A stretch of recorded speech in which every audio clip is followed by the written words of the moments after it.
सादर प्रणाम। मैं हूं हिमांशु द्विवेदी और आपका स्वागत है हमारी खास पेशकश चर्चा में। चर्चा में आज का हमारा विषय है भारत चीन, बर्फ पिघलती क्यों नहीं। दरअसल भारत का पड़ोसी व सबसे बड़ा व्यापारिक साझेदार देश चीन भारत की सीमा पर जिस प्रकार से दोनों ही मुल्कों के द्वारा सेना की तैनाती लंबे अरसे से बनाए रखी गई है, वह चिंता का सबब बनी हुई है। पिछले साल मई जून के अंतर्गत गलवान घाटी के अंतर्गत जो सैनिकों की झड़प हुई थी और उसके साथ इस प्रकार की घटनाएं सामने आई थी कि एलएसी का लाइन ऑफ एक्चुअल कंट्रोल का उल्लंघन करते हुए चीन की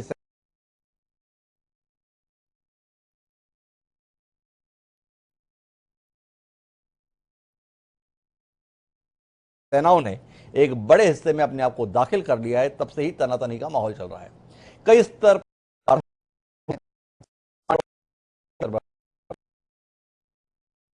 नहीं। दरअसल भारत का पड़ोसी व सबसे बड़ा व्यापारिक साझेदार देश चीन भारत की सीमा पर जिस प्रकार से दोनों ही मुल्कों के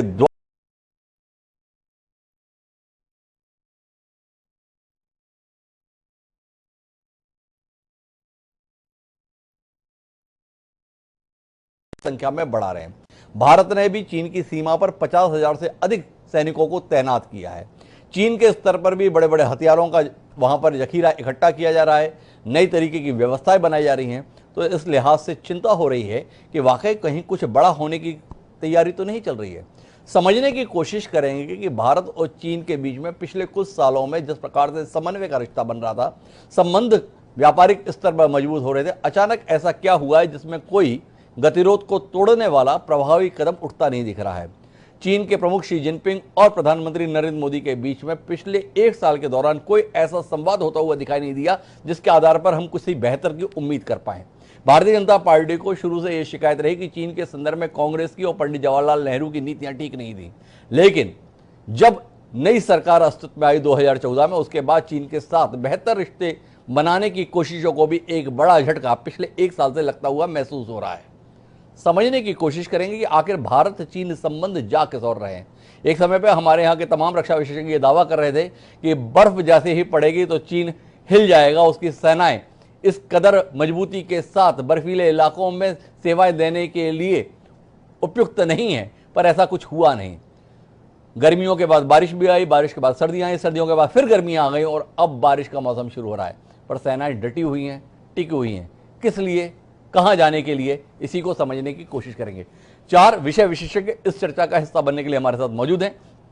उनसे आपका परिचय कराएं और देश के सम्मुख यक्ष प्रश्न बने इस मसले के संदर्भ में कुछ संतोषजनक उत्तर खोजने की कोशिश करें। उससे पहले लेकिन समय है आज के विचार सूत्र का। हमारा आज का विचार सूत्र ये कहता है कि just because we can't find a solution it doesn't mean that there is not one. Andrew Willis. अर्थात उन्होंने ये कहा कि सिर्फ इसलिए कि हमें कोई समाधान नहीं मिल रहा है, इसका मतलब यह नहीं है कि कोई समाधान नहीं है। एंड्रयू विलिस के द्वारा जो हमें इस प्रकार का विचार दिया गया है, भारत चीन की मौजूदा स्थिति के संदर्भ में सटीक मालूम होता है। हम अपने स्तर पर समाधान खोज नहीं पा रहे हैं। तो क्या इसका आशय यही है कि कोई समाधान ही नहीं है, या वस्तुतः समाधान तो है पर हम उस तक पहुंच नहीं पा रहे। समझने की कोशिश करते हैं। इस चर्चा का हिस्सा बनने के लिए हमारे साथ देश के जाने माने रक्षा विशेषज्ञ पूर्व लेफ्टिनेंट जनरल संजय कुलकर्णी साहब खासतौर पर मौजूद हैं। हमारे साथ देश दुनिया की राजनीति को, कूटनीति को बेहतर तरीके से समझने वाले पूर्व राजदूत अशोक सज्जनहार साहब भी जुड़े हुए हैं। आप दोनों को स्वागत है। कुछ दावा था कि समाधान निकल जाएगा। कई स्तर पर हमारे विदेश मंत्री की भी बैठक हो गई, सैन्य कमांडरों की भी बैठक हुई, लेकिन खबरें ये आ रही हैं कि जितने थे उससे भी ज्यादा इकट्ठे हो रहे हैं दोनों पक्षों की ओर से, चाहे वो सैनिक का साजो सामान हो या स्वयं सैनिकों की मौजूदगी। खबरें तो यहां तक है कि हमें पाकिस्तान की सीमा से भी डिसएंगेज करके चीन के साथ जुड़ी हुई सीमा पर अपने सैनिकों को तैनात करना पड़ रहा है। थोड़ा रोशनी देंगे कुलकर्णी साहब, बतौर रक्षा विशेषज्ञ, बतौर पूर्व सैन्य अधिकारी, किन परिस्थितियों के बीच में आ गए हम?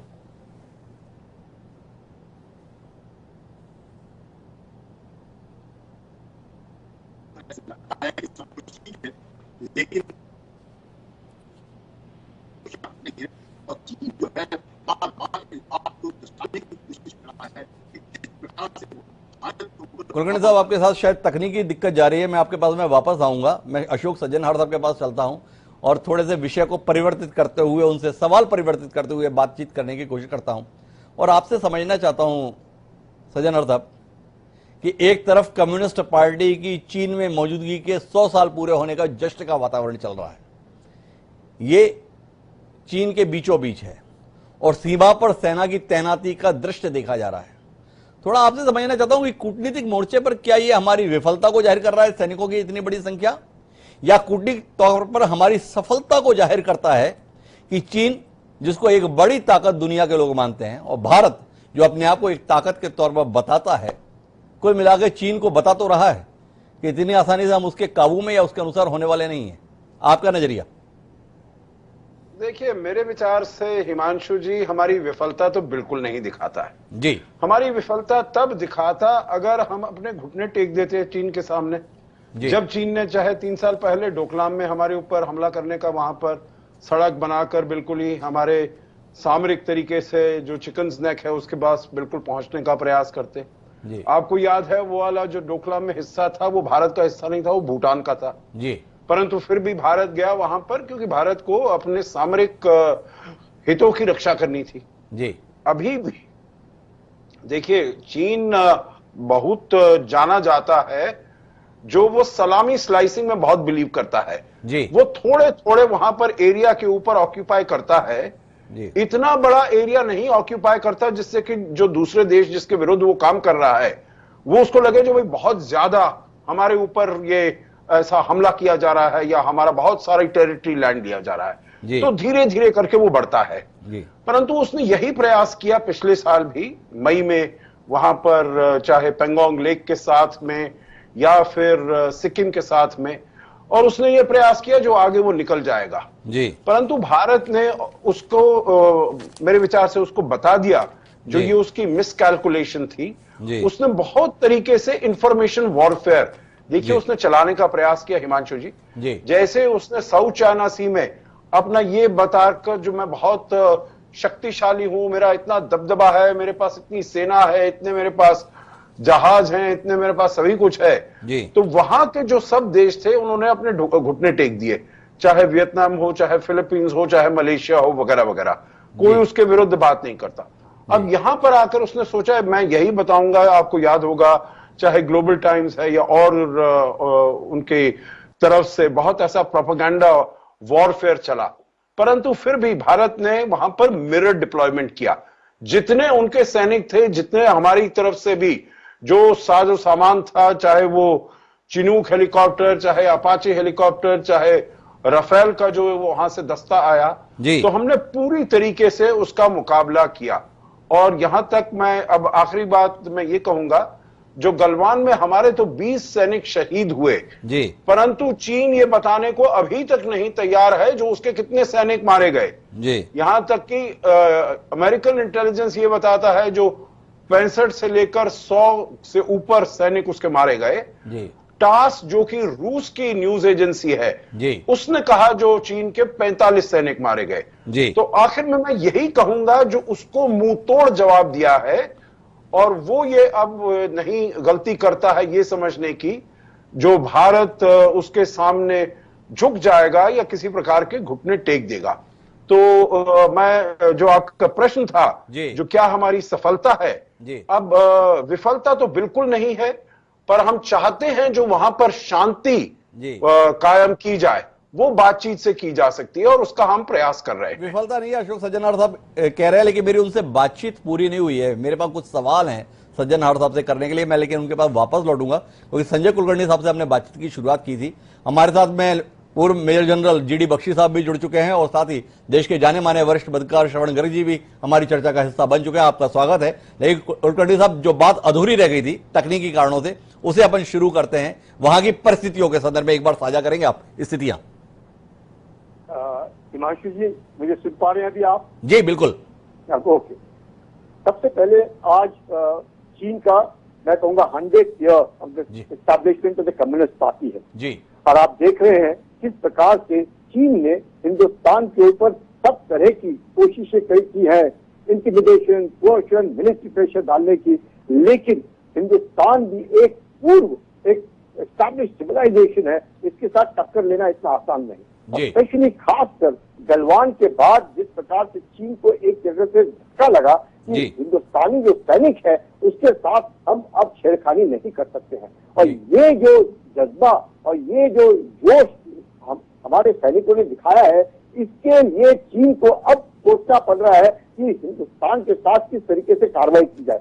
अब 100 साल कम्युनिस्ट पार्टी के हो रहे हैं, 2049 में उसके 1949 से 2049 100 साल अपने पीपल्स रिपब्लिक ऑफ चाइना के होंगे।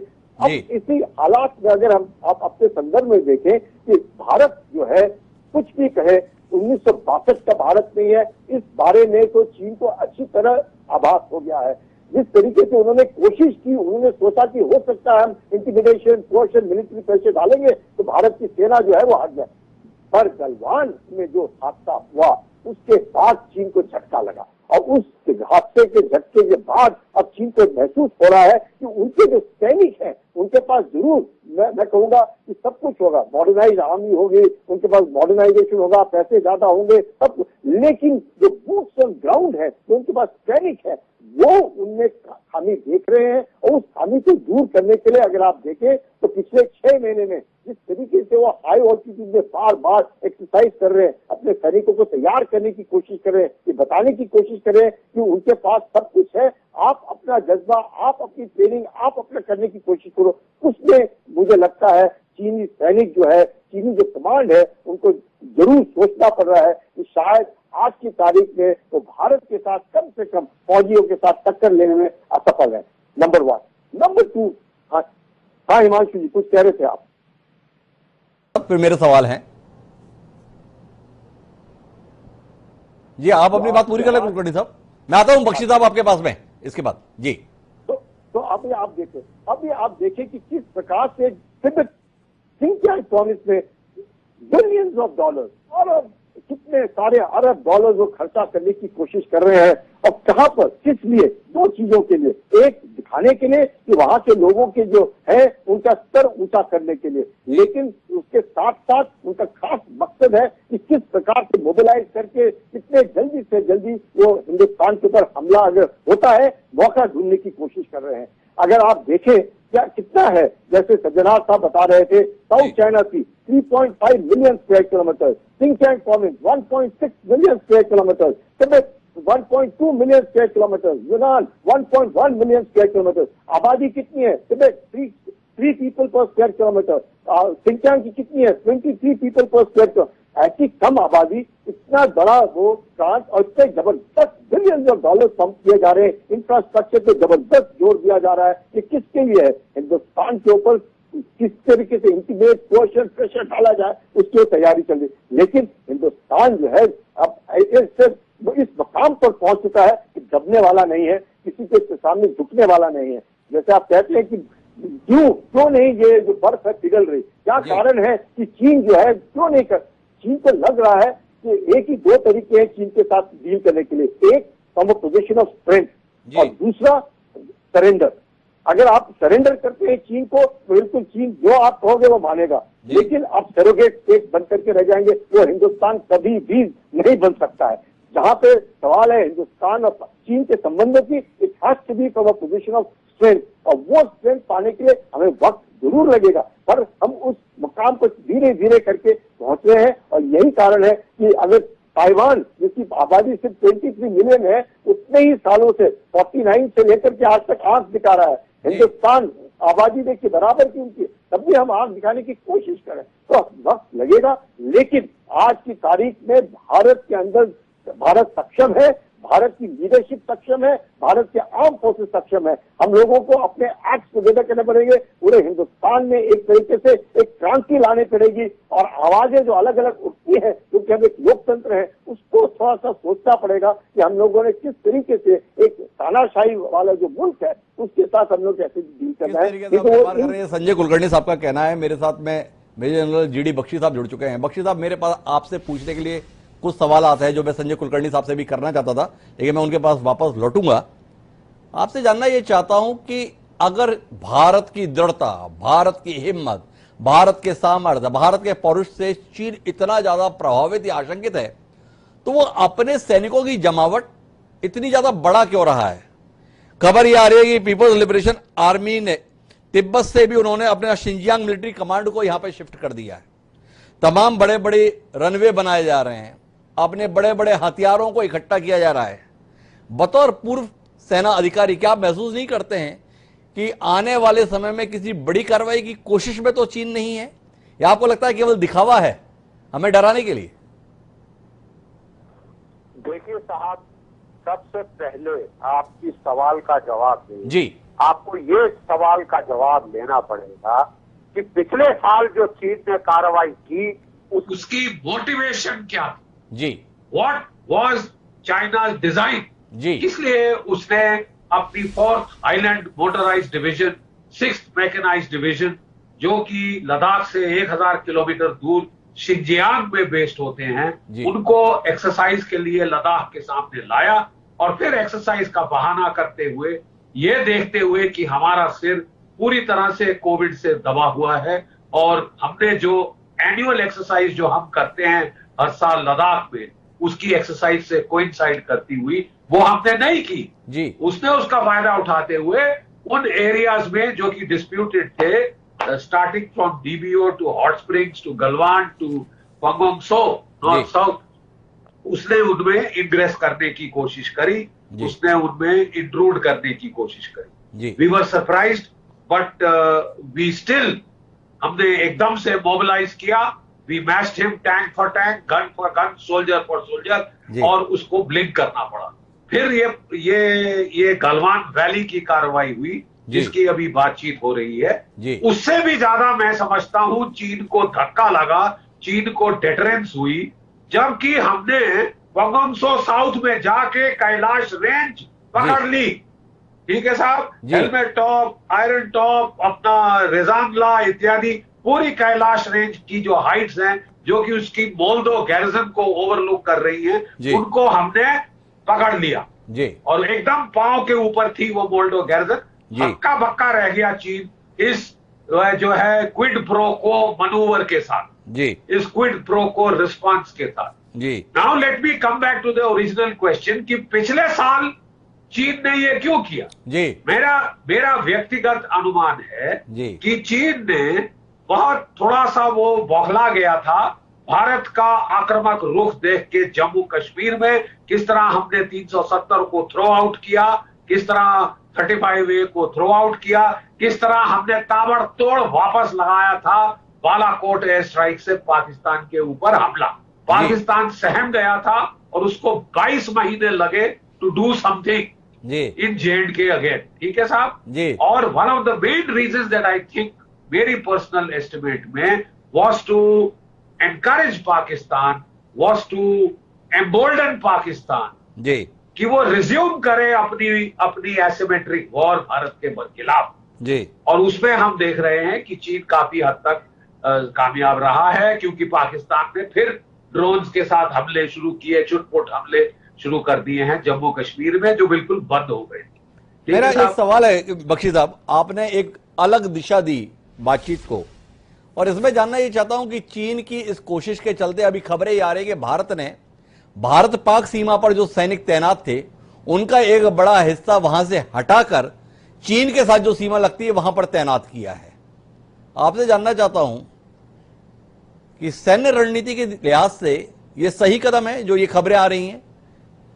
सही कदम नहीं, बहुत जायज कदम जी। अगर चीन अपनी स्ट्रेंथ बढ़ा रहा है, उसने वो 4th और 6th मैकेनाइज्ड डिवीजन जो पिछले साल आई थी, जिनकी हालत खस्ता हो गई थी लद्दाख की ठंड में, उनको वापस करके टर्नओवर कर दिया है। 2 और डिवीजन, फ्रेश डिवीजन ले आया है, एडिशनल वो वहां पे फौजें ला रहा है, एडिशनल आर्टिलरी ला रहा है, एयर डिफेंस ला रहा है, अपनी एयरफील्ड्स को स्ट्रेंथन किया, J-20 फाइटर इत्यादि लाए हैं। अगर चीन ये कर रहा है, we have to match him, we have to anticipate, we can't wait। और देखिए लद्दाख में प्रॉब्लम ये है कि अगर आप हफड़ा दफड़ी में फौज वहां लाएं, आपको कम से कम 15 दिन चाहिए उसको एक्लेमेटाइज करने के। फौज आपके मैदानों से उठ के वहां आती है, 15 दिन चाहिए कम से कम, तो वो 3rd स्टेज एक्लेमेटाइजेशन कंप्लीट करने के लिए। तो इसके लिए बेहतर और अकलमंदी का काम यह है कि आप वो फोर्सेस जो आपको एंटिसिपेट करते हैं कि शायद लाने पड़े, आपने पहले उनको वहां लगा दिया है। पर मेरा और ये साफ जाहिर करता है एज अ लेमैन मेरा आपसे ये सवाल है कि हमारे पाकिस्तान के संबंध कौन से मधुरता के दौर से गुजर रहे हैं जो हमने पाकिस्तान की सीमा पर तैनात सैनिकों की संख्या में कटौती करते हुए चीन के साथ लगती सीमा पर सैनिक बढ़ाने का फैसला किया है। इस संदर्भ में आपका नजरिया चाहिए। क्या पाकिस्तान के संदर्भ में अब चुनौतियां नहीं रही, पाकिस्तान के संदर्भ में हमारी आशंकाएं नहीं रही, पाकिस्तानी सीमा के संदर्भ में जो गतिविधियां चलती हैं उनको लेकर हम निश्चिंत हैं कि वहां से सैनिकों की कटौती करके चीन के साथ लगते हुए लद्दाख के एरिया में हम सैनिकों की तैनाती करें बतौर पूर्व सैन्य अधिकारी? इस पर आपका एक नजरिया चाहिए था।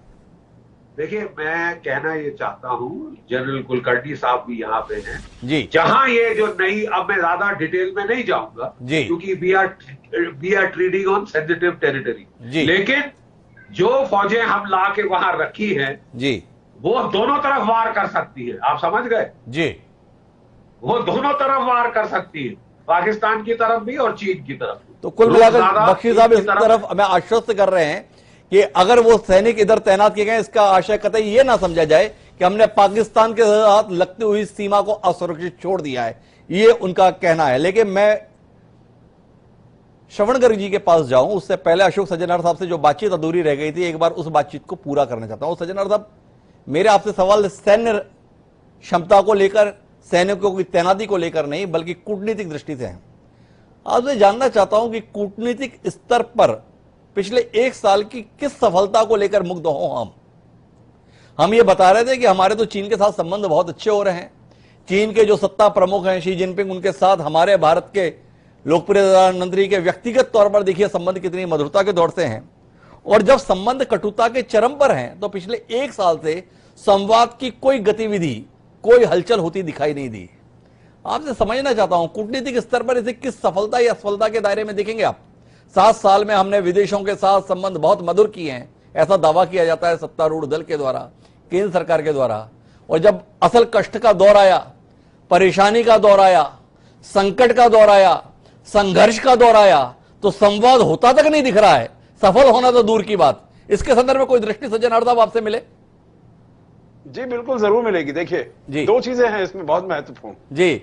वो ये है जो ये जैसे संबंध आपने जो कहे हैं जी, भारत के और चीन थे, जो उनसे हम बातचीत कर रहे थे, उनसे संबंधों को और मधुर करने का प्रयास कर रहे थे जी, ये केवल भारत नहीं कर रहा था, ये पूरी दुनिया कर रही थी जी। You know, this has been a wake up call not only for India, it has been a wake up call for the whole world. Okay, पहली चीज तो ये समझ लीजिएगा।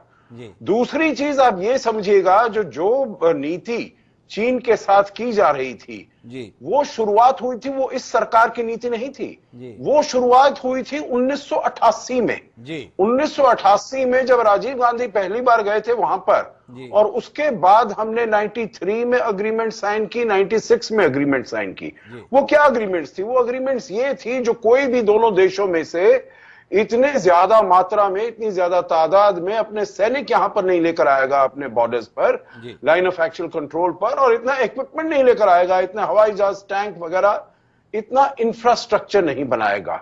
और इसी के बलबूते पर देखिए, जिसे कहा जाता है peace and tranquillity on the line of actual control, उसको और पक्का करने के लिए 93-96 के बाद 2005, 2012, 2013 5 ही अग्रीमेंट्स थी। और इसी के बलबूते पर हो रहा था जो हम, और 2005 में आपको याद होगा 2004 में स्पेशल रिप्रेजेंटेटिव्स को भी अपॉइंट किया गया, जो दोनों देशों पर है उसको हम सुलझाने का प्रयास करते रहेंगे। परंतु उसके साथ साथ जो और हमारे संबंध हैं, चाहे व्यापार के संबंध हो, निवेश का संबंध हो, सांस्कृतिक संबंध हो, राजनीतिक संबंध हो, उनको हम आगे बढ़ाने का प्रयास करते रहेंगे। वही होता रहा और इस सरकार ने भी वही प्रयास किया। परंतु आपको याद होगा सितंबर 2014 में शी जिनपिंग भारत आए थे, तब उन्होंने वहां से लेकर वहां पर इंट्रूजन किया था हमारे एरिया में। और तब आपको भी, आप तो बहुत अच्छी इसका ज्ञान रखते हैं, मैं आपको मुबारक देता हूं। आपको बड़ी अच्छी तरह याद होगा जब हैदराबाद हाउस में ये रिसेप्शन हो रहा था, तब प्रधानमंत्री मोदी ने कहा था जो हम अपनी रिलेशंस का पूरा पोटेंशियल तब तक नहीं पाएंगे जब तक कि peace and tranquillity on the border नहीं होता है।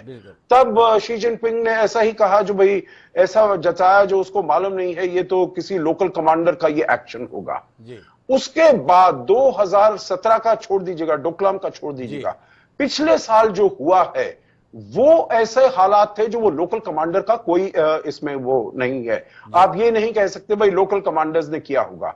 आखिरी बात मैं हिमांशु जी इसमें ये कहूंगा, जो उसके बाद आपको याद होगा पिछले साल भी जून के आखिर में चीन ने कहा अब जो बॉर्डर पर है स्थिति सारी सामान्य हो गई है, now we can continue with our relations as they been continuing. Bharat ने कहा नहीं, जब तक आप प्री अप्रैल 2020 स्टेटस को एंटी आप नहीं पहुंचते हैं, तब तक आपके और हमारे संबंध सामान्य रूप से नहीं चल सकते हैं। और वही स्थिति आज है। और मेरे विचार से कभी भी चीन ने यह नहीं सोचा होगा जो भारत ऐसे एक तो मिरर डिप्लॉयमेंट इतनी तेज करेगा, एक जो बख्शी साहब ने कहा मैं बिल्कुल उनसे इसमें समर्थन करता हूं, जो कैलाश रेंज पर हमने ऑक्यूपाई किया जबकि उन्होंने वो प्रयास कर रहे थे आने का, तो उससे उनको डेफिनेटली धक्का लगा है। और अब वो जो क्या प्रयास कर रहा है भारत के ऊपर दबाव डालने का, क्योंकि उसको मालूम है भारत अभी भी चाहे वो पेंडेमिक से जूझ रहा है, हमारी आर्थिक स्थिति इतनी अच्छी नहीं है, वो पेंडेमिक को कंट्रोल करने में सफल हुआ है काफी हद तक, उसकी आर्थिक स्थिति बेहतर हो गई है, तो इसीलिए चारों तरफ वो अपना इंफ्रास्ट्रक्चर बनाकर भारत के ऊपर दबाव डालने का प्रयास कर रहा है।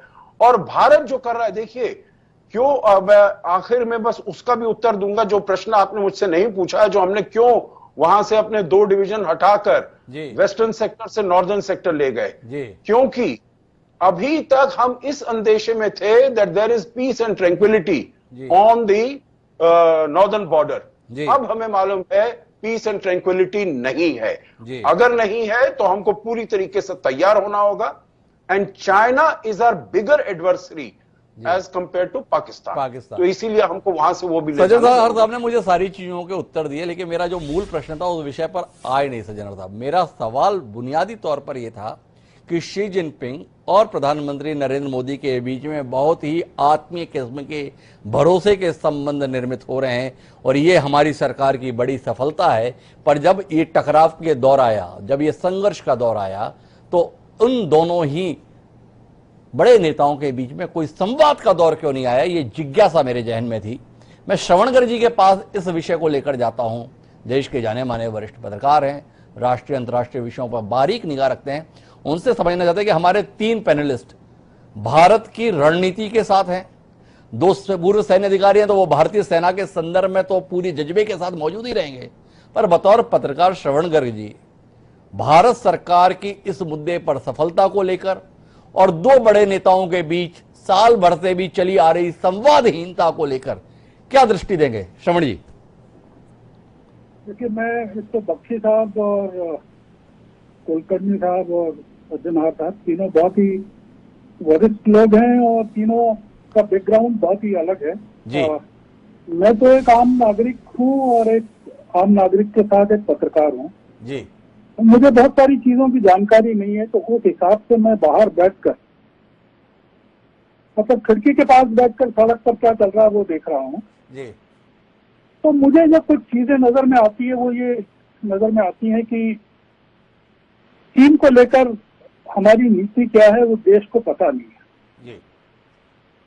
पिछले साल मई जून में जो हुआ लद्दाख में, आज तक देश के प्रधानमंत्री ने ये नहीं कहा है नाम लेकर कि चीन ने हमारी जमीन पर कोई कब्जा किया है या चीन घुसा है।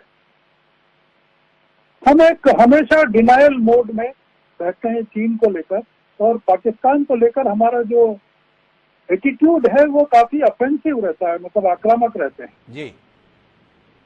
मेरा ये मानना है एक नागरिक के नाते कि हमको पाकिस्तान, चीन और जो सेपरेटिस्ट हैं जी, उनको अलग करके नहीं देख सकते आप जी। तीनों के साथ एक साथ, मतलब चीन अगर कोई भी काम करेगा तो बिना पाकिस्तान की मदद के नहीं कर सकता, और पाकिस्तान कोई भी काम करेगा तो वो सेपरेटिस्ट की मदद के साथ नहीं कर सकता। हम इस बात को लेकर निश्चिंत नहीं हो सकते कि पाकिस्तान की सीमा से लोगों को हटाकर हमने चीन के साथ बॉर्डर पर लगा दिया है तो पाकिस्तान की सीमा को पोरस कर दिया है या कमजोर कर दिया है या कम करके आंक रहे हैं। तो वहाँ अब जम्मू के आउटस्कर्ट्स में ड्रोन के अटैक होते हैं तो एक आम नागरिक सोचता है यार कि ये कभी पंजाब के एयरबेस पर हमारे यहाँ अटैक हो जाता है और ड्रोन के अटैक हो जाते हैं जम्मू के आउटस्कर्ट्स में, तो हमारा क्या आर्मी इंटेलिजेंस का पूरी तरह फेल हो गया है। और अगर इस तरह के ड्रोन अटैक लगातार बढ़ते हैं तो जैसा कि आज जो बयान आया है हमारे आर्मी चीफ का कि हम अपनी ड्रोन को न्यूट्रलाइज करने की कैपेबिलिटी बढ़ा रहे हैं। 2 सप्ताह पहले, अगर मैं गलत नहीं हूँ तो बख्शी साहब मुझे करेक्ट कर देंगे, कि हमारे जो सीओडी हैं साहब, उन्होंने कहा था कि चीन के साथ बॉर्डर पर डी एस्केलेशन हो रहा है टेंशन का। तो 2 सप्ताह में 3 सप्ताह में ऐसी क्या हालत हो जाती है कि आपको 50,000 लोगों को डालना पड़ता है। हम लोग शायद बहुत ही बचाव की मुद्रा में हैं और हमको जब तक आक्रामक मुद्रा में हम काम नहीं करेंगे और देश को कॉन्फिडेंस में लेकर आक्रामक मुद्रा में काम नहीं करेंगे तब तक शायद वो बात बनेगी नहीं जो चीन के साथ हम बनाना चाहते हैं। मतलब यह संभव नहीं है कि हम शी को झूले भी झुलाते रहें और वो हमारी सीमाओं पर अतिक्रमण भी करते रहें। हमारी शायद जो नीति है, विदेश नीति, उसका बहुत बड़ा ये फेलियर है। मैं इसको मानता हूँ चीन को लेकर। तो चीन की इतनी बड़ी हिम्मत हो जाती है कि वो हमारे यहाँ लगातार कंसंट्रेशन कर रहा है अपनी सेनाओं का। और अब जैसे 50,000 लोगों को आपने वहां से हटा के जो रोटेट किया है, हमारा ये कहना है कि आप कब तक रोटेशन कर सकते हैं? क्या देश को जानकारी होगी कि हमारी चीन से निपटने में हमारी नए रिक्रूट्स की क्या स्थिति है, हम नए रिप्लेनिशमेंट को क्या कर रहे हैं? इसमें अगर चीन के साथ कोई बड़ा कॉन्फ्रंटेशन होता है तो उसमें नेवी भी इन्वॉल्व होने वाली है, उसमें एयरफोर्स भी इन्वॉल्व होने वाली है। तो हम एक जो होलिस्टिक अप्रोच है चीन को लेकर, ऑफेंस का जो अप्रोच होना चाहिए वो शायद बहुत डिफेंस का अप्रोच है।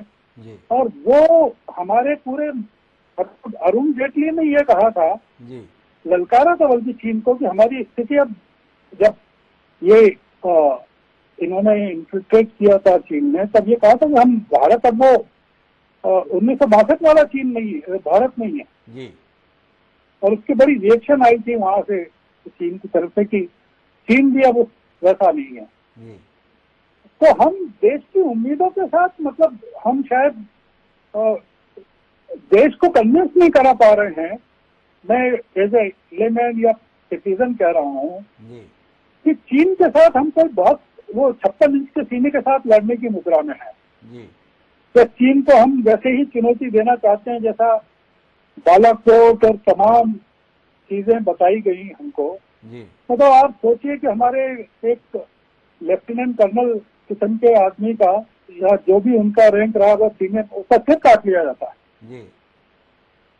और किस तरह की निर्ममता के साथ ये जो चीन हमारे साथ व्यवहार करता है या हमारे सैनिकों के साथ करता है या हमारे मतलब सेंटिमेंट के साथ करता है, तो क्या हम, ये कोई मामला केवल लद्दाख का नहीं है। हमारी जो बॉर्डर है वो अरुणाचल में भी है। क्या वहां अगर कोई मोर्चा खोल लेता है चीन तो हम क्या करेंगे? मतलब हमारी जितनी लंबी बॉर्डर है चीन के साथ, कोई छोटा सा इलाका है उत्तराखंड और हिमाचल के बीच का जहाँ कोई इशू नहीं है, पर बाकी तो जो 2 मेजर पॉइंट्स हैं वहां तो चीन के साथ हमारे इश्यूज हैं। तो क्या हम, और जो समस्याएं हम बता रहे हैं कोविड के कारण कमजोर हैं, हमारे सामने कई उदाहरण है। इजराइल का उदाहरण है कि लगातार वो एक छोटा सा देश होते हुए भी किस तरह से वो चीजों का मुकाबला करता है। हमारे पास वियतनाम का उदाहरण है कि अमेरिका जैसी ताकत किस तरह से वहां से छोड़ के आना पड़ती है। तो हम एक राष्ट्र के रूप में क्या अपने नागरिकों को किसी तरह का आश्वासन नहीं दे सकते क्या कि हम आश्वासन नहीं देते? श्रवण जी पूछ रहे हैं, लेकिन श्रवण जी एक सवाल जो अभी भी अनुत्तरित है, मैंने सज्जन हरदव से भी पूछा था, उन्होंने भी उसको स्पर्श नहीं किया। आपने भी पूरी बातचीत की, लेकिन वो विषय कहीं ना कहीं आपकी अपनी बातचीत में खो गया। संवादहीनता को लेकर मेरा सवाल है। देश के, भारत के प्रमुख और चीन के प्रमुख माननीय नरेंद्र मोदी, माननीय शी जिनपिंग के बीच में संवादहीनता उन दो नेताओं के संदर्भ में जिन्हें 5 साल तक बताया जा रहा था कि कितने मधुर संबंध है, उस पर आपका कोई विचार? मेरा ये कहना है कि संवादहीनता, भारत ने अपनी तरफ से काफी कोशिश की संवाद कायम करने की, और जिस तरह की बातचीत की पहल की भारत के नेताओं ने, वो अपनी जगह है जी। चीन का जो रवैया है बहुत ही, उसमें कोई संवाद की स्थिति बनती नहीं है जी। और संवाद की स्थिति ये नहीं बन सकती कि आपने जहां तक आप घुस आए लद्दाख में या हमारी सीमाओं पर जहां तक आप पहुंच गए आप वहीं तक बने रहिए और हम कोई आपत्ति नहीं लेंगे। चीन अगर सैन्य स्तर पर जो बातचीत के बाद भी समझौतों का पालन करने से इनकार कर रहा है और उनका पालन नहीं कर रहा है, तो वो चीन के स्तर पर संवादहीनता का मुद्दा बनता है, भारत के स्तर पर नहीं बनता। भारत ने तो मेरे ख्याल से तो संवाद को बनाने में या कायम रखने में काफी लंबे समय तक इसकी प्रतीक्षा की है, लंबी प्रतीक्षा की है, श्रवण जी का कहना है। पर चीन का व्यवहार ऐसा नहीं है। कुछ हस्तक्षेप करना चाह रहे थे जनरल बख्शी साहब, उनकी बात सुनते हैं और फिर कुछ सवालात हैं मेरे पास में जनरल कुलकर्णी जी के लिए, तो उनकी बात सुनेंगे। जी बख्शी साहब, आपका हस्तक्षेप। जी देखिए, आपने बड़ा पर्टिनेंट सवाल पूछा कि टॉप लेवल लीडरशिप के बीच में क्यों मीटिंग नहीं हुई जी। देखिए साहब, इतिहास ये सिखाता है जी कि इंटरपर्सनल रिलेशनशिप्स टॉप लीडर्स के बीच can only go to a certain extent जी। ठीक है साहब, वो जो नेशनल इंटरेस्ट है उनको ओवरराइड नहीं कर सकते जी। जब ये टॉप लेवल के समिट्स होते हैं, समिटरी में ऑप्टिक्स ज्यादा होती है और ज्यादातर रिजल्ट्स हमने कम ही आते देखे जी। ठीक है, और अगर आते हैं तो तब आते हैं जबकि ग्राउंड प्रिपेयर किया गया हो उनके लिए, जूनियर लेवल्स पे, army to army level, ministry, foreign ministry level, NSA level, जब वो कुछ ग्राउंड प्रिपेयर कर लेते हैं तब जाके जो टॉप लीडर्स हैं आके उसके ऊपर सील ऑफ अप्रूवल एक समिट में लगा सकते हैं जी। जो अभी तक समिटरी हुई थी जी, उसमें हमने ऑप्टिक्स ज्यादा देखे और आउटकम वीडियो अपॉलॉजीज कम रहा है जी। कम रहा है क्योंकि बिल्कुल उसके विपरीत ही हमने वहां हुआ है, which has given rise to your question जी कि साहब पहले तो बहुत बॉर्न होबी थी, क्या हो गया साहब? बॉर्न होबी की हमने तो पूरी कोशिश करी जी। You know you can only try जी। हमने पाकिस्तान से भी ट्राई किया, आपको याद होगा जब मोदी साहब ने अपना कार्यकाल संभाला था, शुरू किया था, पहले दिन सारे साउथ एशियन लीडर्स को बुला के, सार्क नेताओं को बुला के वो मीटिंग करी थी। नवाज शरीफ साहब भी आए थे, 3-4 मीटिंग हुई, हर मुमकिन कोशिश करी शांति की, लेकिन वो हमको तो पीठ में छुरा ही घोंपा गया ना, हर जगह हमको धोखा हुआ। तो फिर we had to come back to very the same bitterness and then we had to go to Uri and graduate to Balakot air strikes जी। तो अब चीन के मामले में भी कुछ ऐसा ही हुआ है कि हमने तो पूरी कोशिश की है साहब जी कि ये सुलझा लिया जाए मसला, प्यार से, आराम से, अच्छे रिश्ते, रिलेशंस हो, ट्रेड रिलेशंस काफी बढ़ गए हैं दोनों देशों के, काफी चरम सीमा पे हैं। अब शायद कन्वर्ट किया जाए, कोशिश की जाए इनको कन्वर्ट करने की टू बेटर रिलेशन। लेकिन चीन की नेगोशिएटिंग स्ट्रैटेजी ये है जी कि वो सालों साल खींचे जाते हैं problem. Senior representatives NSA level पे कितनी मीटिंग्स हो गई हैं साहब जी, कोई मेरे ख्याल 23 मीटिंग्स होगी, सज्जनार साहब एक्यूरेट काउंट दे पाएंगे। अभी तक क्या हो, कुछ नहीं हुआ ना, दे हैवंट बज्ड, वी हैवंट बज्ड। तो ऐसे माहौल में और खासकर उसके बाद गालवान हो जाए जी, उसके बाद कैलाश रेंज पे हरकत हो जाए जी, फौजों का जमावड़ा भर जाए, तो I don't think there is much scope for a top level leadership में संवाद में कुछ समाधान की उम्मीद जनरल बख्शी साहब नहीं देखते, क्योंकि वो कुल मिला के एक औपचारिक बैठक रहती है और दोनों ही देश अपने अपने राष्ट्रीय हितों को लेकर जिस प्रकार का माहौल बनाए हुए हैं उसमें कोई समाधान उन बैठक से निकले ऐसी उम्मीद नहीं लगती है। लेकिन कुलकर्णी साहब, मेरे पास में आपसे जानने योग्य एक सवाल है, और वो सवाल ये है कि बहुत अच्छा हम बता रहे हैं कि हमारी रणनीति बहुत अच्छी है, हमारा दमखम बहुत है, हमारा हौसला बहुत है, हमारी तैयारी बहुत है, पर मेरा इन सबसे परे आपसे सवाल यह है कि ये घटना जब घटित हुई थी तब इस देश का जो आकार था और चीन का जो आकार था और आज दोनों देशों का जो आकार है उसमें कोई परिवर्तन है?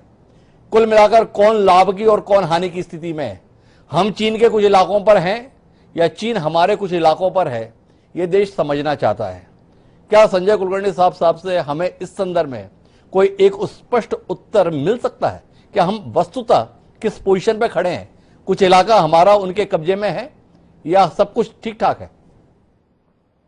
हिमांशु जी, बहुत बढ़िया सवाल पूछा, थोड़ा सा वक्त लगेगा पर मैं आपको कोशिश करूंगा जी। सबसे बड़ी बात यह है कि हिंदुस्तान और चीन के बीच में जो सोच है वो बिल्कुल भिन्न है। मैं जिसको सफेद कहता हूं वो सफेद नहीं मानते हैं, वो कोई और रंग कहना चाहते हैं या ग्रे कहेंगे या जो भी कहेंगे। तो इस अगर आप वापस 1949 से शुरुआत करें तो जो वो सोचता था कि वो जिसका वो हिस्सा है वो उसको लेने की सोच रहा है। अब जो लास्ट डायनेस्टी उनकी है, जो क्विंग डायनेस्टी उनको बोलते हैं, जो कि हान डायनेस्टी नहीं है, वो मंचूरियन डायनेस्टी है। और उसका वो बार बार कहते आए हैं कि जो भी क्विंग डायनेस्टी का इलाका था वो हमारा है और मैं उसको लेकर के रहूंगा। और 1949 से शुरुआत में ही उसने सिंचियांग और तिब्बत के ऊपर कबा दिया। उसके बाद जो कार्रवाई शुरू हुई, या आप ये कहें कि जैसे दलाई लामा, एक जो मेन मुद्दा जो चीन और हिंदुस्तान के बीच में जो अनबन रही वो किन बातों पे रही? सबसे पहले दलाई लामा जी को लेकर के कि आप तिब्बतन के साथ हैं और हमें ये मंजूर नहीं है। तो जो वो चाहते थे अक्साई चीन का जो उनका एरिया है वो उन्होंने पहले ही ले लिया है और उनके पास कब्जे में है, इसमें कोई शक नहीं। यानी तकरीबन 33,000 स्क्वायर किलोमीटर का इलाका उनके पास है। उसके बाद वो और 90,000 स्क्वायर किलोमीटर कहते हैं, जिसको साउथ तिब्बत कह करके जिसके शामिल अरुणाचल प्रदेश है, वो कहते हैं वो इनका इलाका है।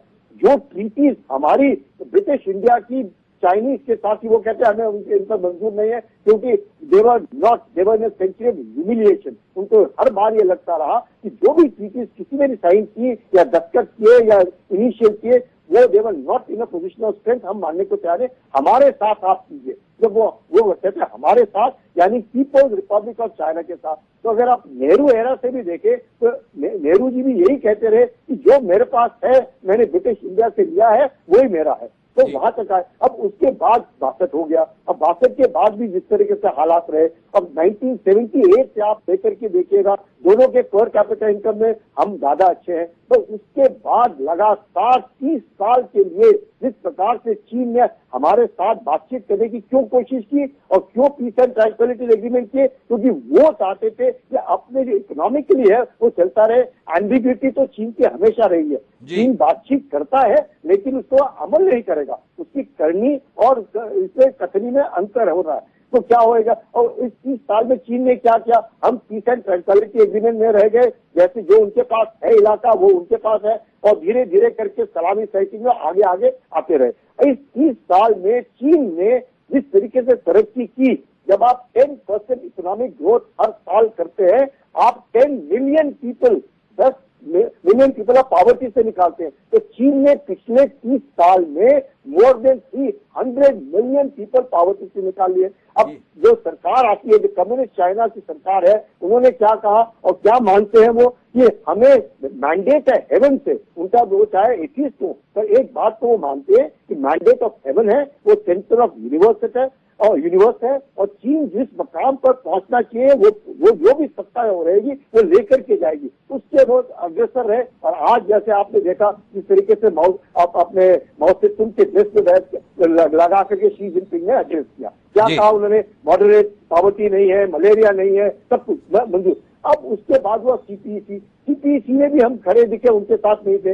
अब उन्हें लगता है कि एशिया के अंदर अगर पावर है, अगर उसके साथ कोई टक्कर ले सकता है तो सिर्फ भारत ही एक ऐसा देश है टक्कर ले सकता है। लेकिन सीपीसी में भी हम उनके साथ खड़े नहीं है। उसके बाद आया वॉर में भी उनको लगा कि ये सारे के सारे जो देश है ये मिल करके जितने लोकतंत्र देश है ये चीन के बरखिलाफ है और भारत जो है वो इनके साथ दे रहा है। अब ऐसे हालात में हमने जरूर कोशिश की चीन को साथ अच्छी दोस्ती बनाने की, तो चीन ने वो दोस्ती को दोस्ती नहीं समझा, वो वक्त लिया उसने अपने आप को और मजबूत बनाने का और तगड़ा बनाने का, अपने देशवासियों को उस मकाम पर जाकर पहुंचाया उसने कि वाकई जो चीनी नागरिक जो है वो अपने लोगों, अपनी जो संस्था है वहां पे जो कम्युनिस्ट पार्टी है उससे नाराज नहीं है, चाहे हम कुछ भी कह लें हांगकांग में क्या हो रहा है, ताइवान में, लेकिन जो चीनी पॉपुलेशन है वो अपने कम्युनिस्ट पार्टी के साथ खुश है, क्योंकि उनका दर्जा जो है रहने का, स्टैंडर्ड ऑफ लिविंग में इजाफा हुआ है, और उस इजाफे के कारण और आज जब हम पहुंचते हैं चीन में, जैसे आपने पूछा, चीन हमारे इलाके में जो हम कहते हैं हमारा इलाका है, अक्सर की अगर हम कहते हैं हमारा इलाका है, तो 37,000 स्क्वायर किलोमीटर से चीन है, इससे कोई शक नहीं है। जो मैकमोहन लाइन के में भी जो हम कह रहे हैं मैकमोहन लाइन चलता है, उसको भी उन्होंने पार किया है और उसके ऊपर वो कब्जा, वहां पर भी चीन का कई इलाके में कब्जा है। धीरे धीरे इतने सालों में भी धीरे धीरे सलामी साइकिंग करके अग्रसर होता। 1959 जो प्लेन लाइन वो कह रहा है उससे भी वो अब धीरे धीरे करके लेने की कोशिश कर रहा है और आ रहा है उसी के नजदीक। तो आपका जो कहना है कि चीन क्या भारत, जो भारत हम कहते हैं जो नक्शा हमारा है, क्या चीन उसके ऊपर है? मैं कहूंगा हाँ है, जिसमें कोई शक नहीं है। जहां तक सवाल दूसरा जो आता है कि बार बार हम कहते हैं फिर सरकार क्यों नहीं मानती इस बात को कि कुछ लिया, ऐसे नहीं है। जो परसेप्शन है, यानी कि जो चीन कह रहा है, चीन क्या कह रहा है कि भारत हमारे इलाके में है, हम क्या कह रहे हैं कि चीन हमारे इलाके में। जब यही क्लियर नहीं है, जब LAC ही क्लियर नहीं है, जब दोनों देशों के बीच में नक्शे 15 मिनट के लिए एक्सचेंज नहीं हुए हैं, जब कुछ हो नहीं रहा है, बातचीत सिर्फ हो रही है, तो बातचीत का कुछ भी नतीजा नहीं निकल रहा है, इससे क्या समझा जाए? चीन उस मकाम पर जा पहुंचा है जहां पे वो अब उसे लग रहा है कि वो हिंदुस्तान को अपने इसमें लाने की कोशिश करे, और अब जब पाकिस्तान उसका सरोगेट स्टेट बन चुका है, पिट्ठू बन चुका है, वो उसको इस्तेमाल करेगा। वही हिसाब है, किंग कॉन्ग कह रहा है अपने दो किंग सॉन्ग को कि आप भारत के साथ निपटते रहो, मैं अपना तरक्की में लगा रहूंगा, मेरा टक्कर है यूनाइटेड स्टेट्स के साथ, मैं उस मकाम पर जाके 2049 तक चीन को ले जाऊंगा जहां पे चीन, उनको लगता है कि चीन वाकई सेंचुरी ऑफ सिविलाइजेशन के बाद अब सेंटर ऑफ यूनिवर्स बनेगा। आपने कुल मिलाकर स्थिति की भयावहता को बता दिया, जिसको गफलत है उसके लिए स्थिति स्पष्ट है कि शनय शनय चीन अपनी सीमा का विस्तार कर रहा है, और जो विस्तार कर रहा है उससे भारत की भूमि कहीं ना कहीं प्रभावित प्रत्यक्ष तौर पर हो रही है। लेकिन सज्जन अर्थात मेरे पास आपसे पूछने के लिए दो सवाल हैं। बख्शी साहब ने बड़ी सहजता से यह कहा कि उच्च स्तर पर जब इस तरीके का माहौल होता है तो बैठक से कुछ निकलता नहीं, लेकिन मेरा जानना यह है कि इस देश को पिछले 50 साल से यह बताया गया कि हमारे देश के जो पहले प्रधानमंत्री थे, जिनका नाम सम्माननीय पंडित जवाहरलाल नेहरू था, उनकी गलत नीतियों से तथाकथित नासमझी के चलते चीन के साथ में बड़ा ही गड़बड़ हमारे साथ में हो गया और चीन ने हमें धोखा दे दिया। आदमी के संदर्भ में कहावत है कि दूध का जला तो छाछ भी फूक फूक कर पीता है, तो हमने ये छाछ पी कि दूध पी, जिसके तहत हमने बार बार कह रहे हैं कि हमने तो कोशिश की थी बहुत अच्छे संबंध रखने की, अब ऐसा हो गया, क्या करें? जानना चाहते हैं जो दूध का जला छाछ को फूक कर नहीं पीता है उसके संदर्भ में हम क्या नजरिए रखें? एक दूसरा है, इस दौरान एक साल से देश को यह भी बताया कि चीन को ठीक कर रहे हैं हम लोग, सेना के स्तर पर ही नहीं कर रहे, व्यापार के स्तर पर कर रहे हैं। कुछ ऐप वैप थे उन पर प्रतिबंध लगाकर बताया कि लगभग अब डिजिटल सर्जिकल स्ट्राइक हो गई है। एक पुलवामा के संदर्भ में की थी हमने, और देखो ये चीन के संदर्भ में कर दी। पर आंकड़े बता रहे हैं कि व्यापार के संदर्भ में कोई बदलाव तो आया नहीं। हमारे चीन के संदर्भ में व्यापार उसी गति से चल रहा है, हम आज भी चीन से सामान मंगा रहे हैं, अपने यहाँ के लॉ एस को पैलेट की शक्ल में चीन को निर्यात कर दे रहे हैं, मतलब देश की संपदा बना फिनिशिंग प्रोडक्ट हुए भेजी जा रही है, और चीन से दनादन सस्ता सामान चाहे खिलौने की शक्ल में, फर्नीचर की शक्ल में, दवाई की शक्ल में चला आ रहा है। आपसे जानना चाहूंगा किस रणनीति पर है, और इस रणनीति को कितना सही कितना प्रभावी आप जैसा कुशल राजनीतिज्ञ मानता है, कूटनीतिज्ञ मानता है?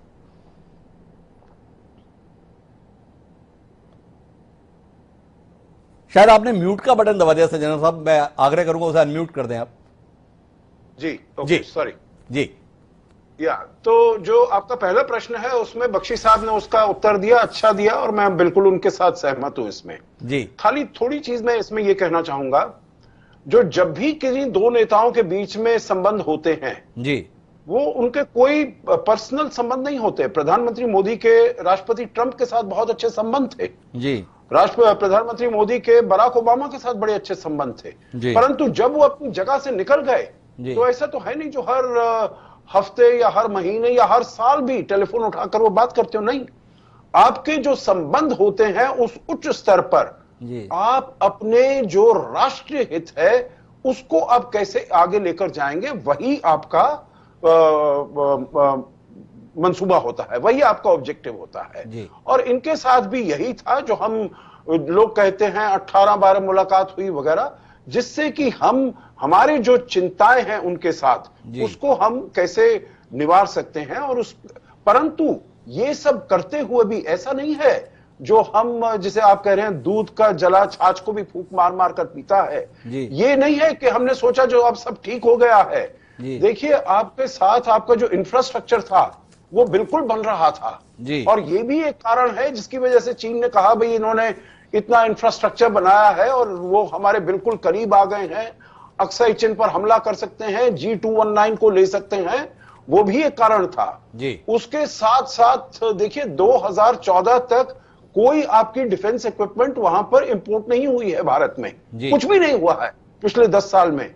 मुझे मालूम है, मैं था वॉशिंगटन में जब ये फाइटर एयरक्राफ्ट का MMRCA का 126 का वहां पर आया था, प्रपोजल आया था, कुछ भी नहीं हुआ। 2014 के बाद आपने अपने जो भी है, चाहे अपाची है, चाहे चिनूक है, चाहे राफेल है, चाहे P8I है, जो भी है, आपने सब लाने शुरू किए। मतलब आप अपने संबंधों को अच्छा कर रहे थे, परंतु ये भी आप गफलत में नहीं थे जो भाई ये सब ठीक रहेंगे। उसके बाद आपने क्वाड में भी देखिए, ये वाला सब कुछ हुआ 2020 में, क्वाड की शुरुआत हो गई थी 2017 में, 2019 में पहली बार मिनिस्ट्रियल मीटिंग हुई थी। तो मैं आपको हिमांशु जी और आपके द्वारा आपके जितने भी हजारों लोग आपके प्रोग्राम को देख रहे हैं उनको ये बताना चाहता हूं, जो आप you have to walk on these parallel tracks. आप संबंधों को, जैसे हमारे जर्नलिस्ट मित्र हैं उन्होंने कहा 3500 किलोमीटर है, अब इसको तो ना हम कम कर सकते हैं ना बढ़ा सकते हैं, हमारी तो वो सीमा है, सीमा को हमने वो सुरक्षित करना है, उसको हम कैसे करेंगे? इंफ्रास्ट्रक्चर बनाएंगे, वहां पर अपने लोगों को तैनात करेंगे। तो ठीक है, पहली बार अगर जब वो वहां पर आए तो क्योंकि ये कहा गया है जो पेंडेमिक था वगैरह वगैरह, पहला हमारे लिए सरप्राइज हुआ, परंतु उसके बाद कोई सरप्राइज नहीं होने दिया और उसके ऊपर हम पूरी तरीके से वो करते रहे। जो उनकी तरफ से देखिए हिमांशु जी इनिशिएटिव आए, सबसे बड़ा initiative belt and road initiative उनका आया, शी जिनपिंग का, उसके विरुद्ध भी हम खड़े हुए। इसका मतलब ये नहीं है जो हमारे बड़े अच्छे पारस्परिक संबंध हैं दोनों नेताओं के बीच में तो हम कहेंगे चलो भाई बेल्ट एंड रोड इनिशिएटिव को जान। भारत एक अकेला देश था 2017 में जब बेल्ट एंड रोड फोरम का ये हुआ था। और फिर से मैं आप कहूंगा, आप तो बहुत अच्छी पैनी नजर रखते हैं, 14-15 मई को जब मीटिंग हुई थी बीजिंग में, भारत एक अकेला देश था। और दूसरी बार जब इसकी मीटिंग हुई 2019 में, बहुत सारे ऐसे देश थे। देखिए उस मीटिंग में जापान भी गया था, अमेरिका भी गया था लोअर लेवल पर, भारत नहीं गया। और अब जो भारत उस समय कह रहा था वो पूरी दुनिया उसके बारे में, BRI के बारे में कह रही है। दूसरा आपका प्रश्न है व्यापार के बारे में। देखिए व्यापार के बारे में इतनी जल्दी परिवर्तन नहीं होता है, मैं आपको बताऊंगा क्यों। क्योंकि आप मेरे विचार से कह रहे हैं मुझे कॉम्पोजिशन जरा देखना पड़ेगा, आप कह रहे हैं फर्नीचर आ रहा है, खिलौने आ रहे हैं। मेरे विचार से अभी फर्नीचर और खिलौने इतने ज्यादा नहीं आ रहे होंगे। 2020 और 21 में जो आए हैं वो आपके आए होंगे ऑक्सीजन कॉन्सेंट्रेटर्स आए होंगे, आपके API आए होंगे, जो कि सप्लाई चेन्स में आपको मेडिसिन और फार्मास्यूटिकल्स बनाने के लिए आपको आवश्यकता है। और उसमें आपको मालूम है जो हम करीब 70-80% काफी एंटीबायोटिक्स में हम API के लिए एडवांस्ड ये फार्मास्यूटिकल इंग्रेडिएंट्स उनके लिए हम चीन के ऊपर निर्भर हैं। और देखिए ये केवल भारत ही नहीं है, 96 पर था वो अब चीन से आ रहा है। परंतु अब सभी दुनिया के देशों ने ये किया है, जो सप्लाई चेन्स वहां से जो आ रही हैं, चीन से आ रही हैं, उनके ऊपर रोक लगाई जाए। और ये भी ऐसा नहीं है जो 1 साल में या 2 साल में या 5 साल में होने वाला है। It's a long term effort that has to be made.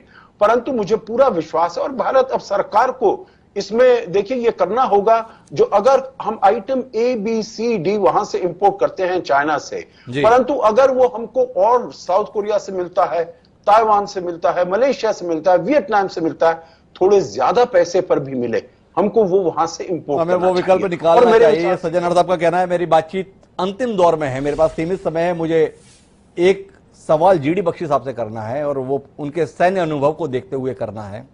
Bakshi साहब, आपसे जानने में दिलचस्पी है कि कुल मिलाकर ये तनाव, ये बर्फ जो जमी हुई है संबंधों के बीच में, सीमा पर जिस तरीके की जमावट चल रही है, क्या देश को तैयार रहना चाहिए एक लंबे विवाद का सामना करने के लिए, या इसकी जल्दी समाधान की कोई उम्मीद आप जैसा अनुभवी सैन्य अधिकारी देख पा रहा है? ये सीधा सवाल आपसे। देखिए साहब, अनुभव के तौर पे बात की जाए तो आई एम वेरी पेसिमिस्टिक। अगर आप समझते हैं कि जल्दी कोई सुझाव निकल आएगा, it will be worse than a miracle. आपको you should be ready for the very long haul, और कोई short quick fix solution will not work. दोनों कंट्रीज में बहुत पेशेंस है, ठीक है। हम ये डायलॉग को खींचे जा रहे हैं 1950 से, जबकि चीन आया था तिब्बत के अंदर। दोनों साइड्स ने बहुत कम गिव किया है, ठीक है। Both sides have been very stubborn. We have stuck to our point, they have stuck to their point. Negotiating strategy में दोनों एक दूसरे को एग्जॉस्ट करने की कोशिश कर रहे हैं। ये बहुत लंबा चलने वाला है, उतार चढ़ाव होंगे, लेकिन if you are looking for a quick fix solution, आपको नहीं मिलेगा। तो कुल मिलाकर एक लंबा धैर्य की जरूरत है, सरकारों के पास तो है, देशवासियों को भी बनाए रखने की जरूरत है, ये कहना है जनरल बख्शी साहब का।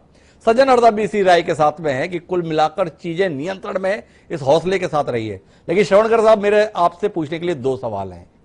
एक सीधा सवाल तो बतौर जर्नलिस्ट, जैसा आपका कहना है कि देश को सही बताया जाए, ये आपने पहले कहा था, कुल मिलाकर सरकार की रीति नीति के कितने सहमत श्रवण कर गए, एक सवाल। और दूसरा, कम्युनिस्ट पार्टी के 100 साल पूरे होने पर शी जिनपिंग ने जो भाषण दिया, उसमें इस बात का संकल्प दोहराया है कि ताइवान को तो हम अपने साथ लेकर ही रहेंगे, लेकिन अरुणाचल प्रदेश के संदर्भ में ऐसा दावा नहीं किया गया। क्या अपने आप में इसे आप भारत की सफलता के तौर पर नहीं देखते कि जिन इलाकों को वो अपना बताया करता था, पूरे देश को आंदोलित करने की चेष्टा कर रहा था, ताइवान के संदर्भ में तो उसने कह दिया, पर अरुणाचल के संदर्भ में या भारत के संदर्भ में जिस इलाके को वो अपना दावा करता है, हान डायनेस्टी के संदर्भ में, वो कहने की कम से कम प्रकट तौर पर हिम्मत तो शी जिनपिंग ने नहीं की। क्या अपने आप में भारत को इस बात के लिए संतोष नहीं जताना चाहिए? दोनों सवाल आपसे। नहीं, बिल्कुल नहीं करना चाहिए भारत को इस बात से संतोष। जो उनका भाषण है बहुत ही स्पष्ट भाषण है, उसमें चेतावनी है जी। अमेरिका को भी चेतावनी है और भारत को भी चेतावनी है। उन्होंने यही कहा है कि जो अगर कोई बुली करेगा चीन को, तो उसका क्या परिणाम उसको भुगतना पड़ेगा जी। वो बहुत स्पष्ट है जी। दूसरा सवाल ये जो आपने कहा, उसका उत्तर ये है कि देखिए, आप नेहरू को तो बार बार कोट करते हैं कि वो हिमालयन ब्लंडर के तौर पर जी। आने वाला इतिहास जो है, नरेंद्र मोदी को भी चीन के मामले में कोई रियायत नहीं देने वाला है, क्योंकि पहले दिन से राहुल गांधी चीन को लेकर आगाह करते रहे थे जी। और हम इतने समय के बाद भी चीन को लेकर देश को गुमराह कर रहे हैं। अभी भी हम बताने को तैयार नहीं कि हमारी स्थिति क्या है, हम क्या कर रहे हैं और कहाँ ले जा रहे हैं देश को। आपने बख्शी साहब से जो पूछा है, मैं सहमत हूँ कि ये मामला बहुत लंबा चलेगा और इसमें जो कैजुअलिटी होगी, पॉलिटिकल कैजुअलिटी होगी ज्यादा, क्योंकि हम लोगों को, आप व्यापार के संबंध में मैं केवल एक बात कहना चाहता हूँ हिमांशु जी, व्यापार कभी बंद नहीं होता है कि ये जो क्वेट को लेकर इतना चल रहा है, भारत को जरूरत ही नहीं थी क्वेट में जाने की। जो इन्होंने हमारे सज्जन हार्जी ने जो कहा है, हम बहुत कमजोर हैं उन तीनों राष्ट्रों के मुकाबले, ऑस्ट्रेलिया और अमेरिका और जापान के मुकाबले, और वो हजारों मील दूर हैं हमसे। हमारा जो इमीडिएट कंसर्न है वो चाइना है, और एक कमजोर पार्टनर की तरह हम क्वाड में जुड़े हैं। इसको लेकर बहुत कई तरह के मतभेद हैं, तो बहुत क्वाड का हमको बहुत नुकसान हो रहा है। जो चीन का जो पूरा गुस्सा है भारत के प्रति, उसमें क्वाड का बहुत बड़ा रोल है। और भारत उस चीज को स्वीकार करने को तैयार नहीं है। तो कुल मिलाकर श्रवण जी, भारत सरकार की रीति नीति के साथ इत्तेफाक नहीं रख पा रहे। उन्हें लग रहा है कि ना तो सच बताया जा रहा है, ना ही नीतियों का ईमानदार विश्लेषण किया जा रहा है। आने वाले इतिहास में उन्हें आशंका है कि जैसे नेहरू को आप कसूरवार ठहराते हैं, वर्तमान नेतृत्व भी उससे इतर देख पाएगा, इस पर उन्हें संशय है। बख्शी साहब ने कोई हस्तक्षेप चाहा था, वरिष्ठ व्यक्ति हैं, उनकी आखिरी बात सुनते हैं और इसी के साथ इस कार्यक्रम का समापन करते हैं। जी बख्शी साहब, आप कुछ कहना चाह रहे थे? देखिए, मैं आपको एक बुनियादी बात बता दूं जी। चीन और भारत के बीच जी बुनियादी मुद्दा है तिब्बत। जी ठीक है साहब, 62 में भी जो चीन ने हमला किया था जी, वो बाउंड्री तो बहाना था। जी ठीक है साहब, बाउंड्री तो बहाना था। चीन की परसेप्शन थी, गलत या ठीक, जी चीन की परसेप्शन थी कि जो सीआईए हस्तक्षेप तिब्बत में कर रहा है, जो दलाई लामा को भगा के ले गया वगैरह, उनका शक था, उसमें भारत का हाथ है। और भारत को सबक सिखाने के लिए उसने बॉर्डर का बहाना लेके, बॉर्डर सीमाओं का बहाना लेके हम पे हमला किया। आइंदा से भी अगर तिब्बत में स्थिति खराब होती है, वो बॉर्डर का एक्सक्यूज जिंदा रखना चाहेगा। वो कभी आपके साथ बॉर्डर सेटल नहीं करेगा जब तक उस पर बहुत सैनिक दबाव ना पड़े, या उसके ऊपर, वो भी टू फ्रंट स्थिति में है, उसको बड़ा गंभीर खतरा पैदा ना हो, वो बॉर्डर ऑर्डर आपसे कोई सेटल नहीं। तो कुल मिलाकर हम समाधान पर पहुंचे तो सीधी सीधी बात यह है कि पड़ोसियों को हम बदल नहीं सकते। तो पड़ोसियों के साथ व्यवहार बदलने के लिए कुल मिलाकर अपना सामर्थ्य बढ़ाने के अलावा कोई विकल्प नहीं है। दरअसल इस समस्या का समाधान कुल मिला के बाहुबल से ही निकलेगा। अगर आप में दम रहेगा तो पड़ोसी आपके इकबाल से डरेगा, और अगर आप लाचार, दीनहीन, कमजोर रहेंगे तो अच्छी अच्छी बातें करने से आपका काम बन जाएगा तो आप भ्रम में हैं। तो कुल मिलाकर देश की सरकार और देश के लोगों को इस बात के लिए तैयार होना चाहिए कि सीमाओं पर सेनाएं मजबूती के साथ रहें, टिकें। इसके लिए जो कुछ भी करने की जरूरत है वो की जाए, और उसमें जो जिस प्रकार का भी योगदान दे सकता है वो देने के लिए तत्पर रहे, बजाय इसके कि हम अपने राजनेताओं को केवल कोसते रहें। लेकिन इतना जरूर एक अपेक्षा ईमानदार शासन और लोकतांत्रिक शासन में रहती है कि देश को जो कुछ भी हो सच बताया जाए। इस उम्मीद के साथ आप चारों मेहमानों का बहुत बहुत धन्यवाद एक गंभीर चर्चा का हिस्सा बनने के लिए। समय है अब आज के शेर का। हमारा आज का शेर भारत चीन संबंधों को सादर समर्पित ये कहता है कि अजीब उससे ताल्लुक है, क्या कहा जाए। कि अजीब उससे ताल्लुक है, क्या कहा जाए। कुछ ऐसी सुलह नहीं है, कुछ ऐसी जंग नहीं। अकबर अली खान अर्शीजादा ने जो कहा था वो भारत चीन संबंधों के संदर्भ में बड़ा सटीक बैठता है। हम ना पूरी तरह से जंग कर पा रहे हैं, ना ही सुलह कर पा रहे हैं। हम मित्रता भी बताते हैं और साथ साथ आशंकित भी रहते हैं। कुल मिलाकर क्या ये परिस्थिति बदलेगी? इंतजार आपको भी और हमको भी। लेकिन अपेक्षा यही कि भारत की सेनाओं की मजबूती के संदर्भ में कोई समझौता कभी भी किसी भी स्तर पर ना किया जाए। इस कामना के साथ मुझे दी इजाजत। कल फिर मिलते हैं। सदा प्रणाम।